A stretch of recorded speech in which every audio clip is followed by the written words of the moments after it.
ఇప్పటికే మన దేశంలో 10కి పైగా రాష్ట్రాల్లో మత మార్పిడి చట్టాలున్నాయి, యాంటీ కన్వర్షన్ లాస్ ఉన్నాయి. ఇప్పుడు రాజస్థాన్ తీసుకురాబోతున్న బిల్లు 78 సంవత్సరాల్లో మనం ఇప్పటి వరకు చూడనటువంటి కఠిన నిబంధనలు అందులో ఉన్నాయి. ఈ మాన్సూన్ సీజన్ లోనే అసెంబ్లీలో ఆ బిల్లుని ప్రవేశపెట్టనున్నట్టుగా తెలుస్తోంది. మత మార్పిడికి పాల్పడ్డారా జీవిత ఖైదు, జీవితాంతం జైల్లోనే ఉండాలి. ఈ బిల్లు ప్రకారం బలవంతంగా, మోసపూరితంగా, ప్రలోభాలకి గురిచేసి వాళ్లని మతం మారేలాగా చేసినట్లయితే అది నేరం. మత మార్పిడి అనేది నాన్ బెయిలబుల్, బెయిల్ రాదు, కాగ్నిజెంట్ అఫెన్స్ గా పరిగణిస్తారు. అంటే సీరియస్ క్రైమ్. వారెంట్ లేకుండానే పోలీసులు అరెస్ట్ చేసే అవకాశం ఉంటుంది.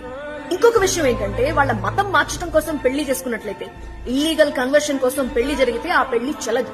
మరొక విషయం కూడా మెన్షన్ చేశారు, వాళ్ళు తిరిగి ఫస్ట్ ఉన్న రిలీజియన్, ఒరిజినల్ రిలీజియన్ కి తిరిగి వస్తే అది మత మార్పిడి కిందకి పరిగణలోకి తీసుకోవాలి. ఇందులో శిక్షలు కూడా మెన్షన్ చేశారు. ఇల్లీగల్ కన్వర్షన్స్ కి పాల్పడితే 7 నుండి 14 ఏళ్ల జైలు శిక్ష, 5 లక్షల రూపాయల ఫైన్.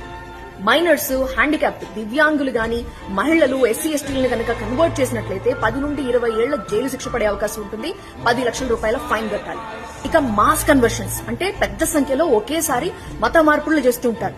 అలా గనక చేసినట్లయితే 20 ఏళ్ల నుంచి లైఫ్, ఇక జీవితాంతం జైల్లోనే ఉండొచ్చు. అంతేకాదు 25 లక్షల రూపాయల ఫైన్ కూడా కట్టాలి.